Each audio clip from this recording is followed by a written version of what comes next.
at the very edge of a quiet garden where the grass grew a little softer and the air always smelled faintly of flowers, there stood a small, cozy house. It was not a grand house. It did not have tall towers or shiny windows, but it was the kind of house that looked as though it had been built especially for peaceful evenings. Every night, just as the sun dipped behind the trees, the house seemed to breathe out a gentle sigh, as if it too was ready for rest. This was the time when the garden slowed down. The birds tucked their heads beneath their wings. The wind softened its voice, and the stars quietly began to appear, one by one. Tonight was a very special night, because the little house was about to share its secret. As twilight spread across the sky, the garden began its nightly ritual. The flowers gently closed their petals, whispering goodnight to the bees. Fireflies flickered into the air like floating golden dots. The old oak tree at the center of the garden stretched its branches and creaked softly, like someone settling into a comfortable chair. Inside the little house, warm light glowed from the windows. Not bright, not sharp, just soft and golden, perfect for bedtime. Every night, the house listened. It listened to the grass swaying. It listened to the quiet footsteps of nighttime creatures. And most of all, it listened for dreams, because this house had a purpose. It was a dream house. Inside the house lived a gentle caretaker named Alin. Alin moved slowly and peacefully, never rushing. She wore soft clothes and always hummed a tune that sounded like a lullaby. Her job was simple, but very important. Each evening, Alin prepared the house to welcome dreams. She dusted the shelves where jars of dreams were kept, tiny glowing wisps that looked like floating mist. She fluffed the pillows and smoothed the blankets.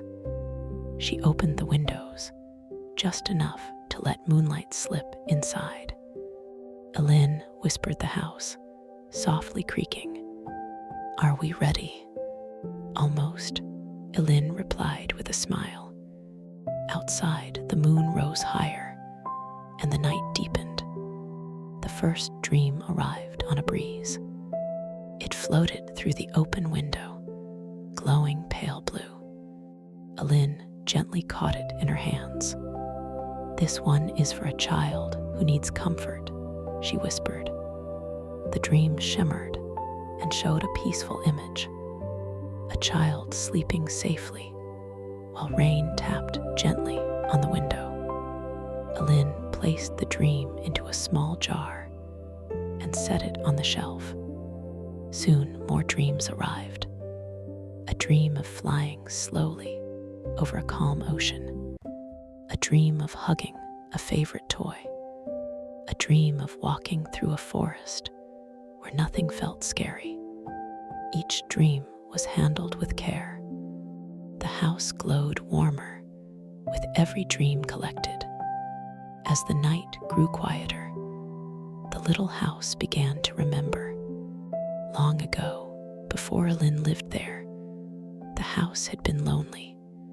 It stood at the edge of the garden, with no one to listen to. But then dreams found it.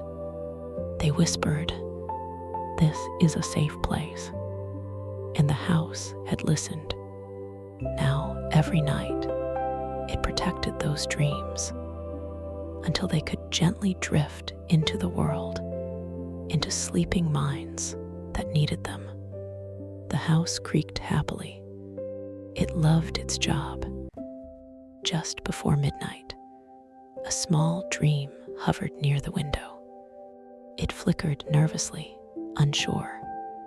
Aline noticed. "Come in," she said softly.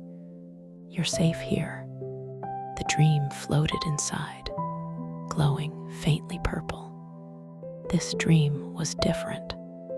It was a dream for someone who had trouble sleeping, someone whose thoughts were too loud.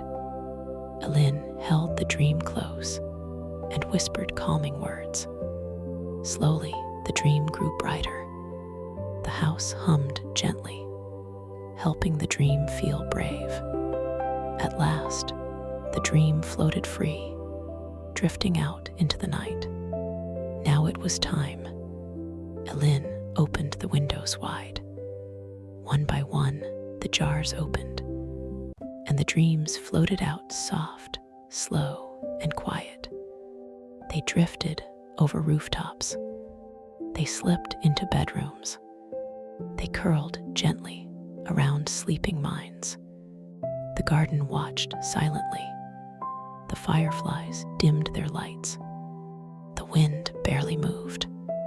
The house felt light and peaceful. Its work was done. As the final dream disappeared into the night, Aline closed the windows. She dimmed the lamps. She sat in her favorite chair and listened. The garden was silent now. The house sighed contentedly. "Good night," Aline whispered. The house settled, warm and calm. Outside, the moon smiled down at the garden. And somewhere, someone slept a little better, wrapped in a gentle dream that came from a little house at the edge of the garden. Crescent moon, and the night rested peacefully.